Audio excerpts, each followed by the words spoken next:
समझ कहने के लिए ये सिर्फ 3 वर्ड हैं, लेकिन इन पर अगर आपने काबू पा लिया तो आप ज़िंदगी की रेस, चाहे एजुकेशन की रेस हो, चाहे समाज की रेस हो, आप इसमें जीत जाएंगे। लेकिन ये समझ आती है अच्छे इन्वायरमेंट से। मैं आपको आज एक कहानी सुना रहा हूँ। एक चोर चोरी करने के लिए जाता है घर में। वहाँ पर एक बुढ़िया होती है। वो उसको एहसास होता है कि कोई चोरी कर रहा है। उसने चोर से कहा, बेटे इधर आओ।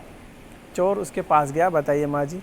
उन्होंने कहा, मैं अपनी बहू से बहुत नफ़रत करती हूँ, और नफ़रत इतनी करती हूँ कि मैं आपको चाबी दूँगी और बताऊँगी भी कि सामान कहाँ पर रखा हुआ है। बताऊँगी एक एक चीज़, आप उसकी ले जाना, मैं उसको बर्बाद करना चाहती हूँ। लेकिन चोर से कहा उसने, बुढ़िया चूँकि बहुत चालाक थी, उसने कहा कि लेकिन आपको एक कहानी सुननी पड़ेगी।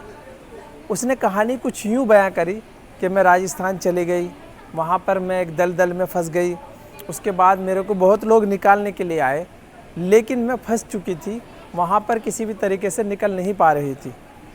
अब मैंने अपने बेटे को आवाज़ लगाई, राकेश राकेश राकेश। इतने में ही राकेश दूसरे बगल वाले रूम में जो सोया हुआ था, वो अपनी माँ की आवाज़ सुनकर, यानी कि बुढ़िया की आवाज़ सुनकर वो बाहर आया। देखा चोर, उसने चोर को बुरी तरीके से मारा।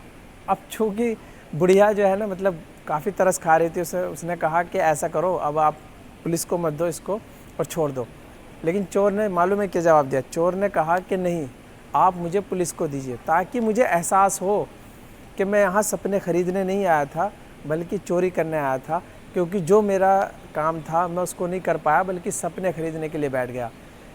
तो यहाँ पर एक बुढ़िया की समझ, उसने एक चोर को किस तरीके से पकड़वाया और किस तरीके से उसने बचाया। ऐसा ही एक किस्सा अभी आप रिसेंटली आप देख रहे हैं कि सीमा पाकिस्तान से चली आई, सचिन को हीरो बना दिया गया, सीमा को हीरो बना दिया गया।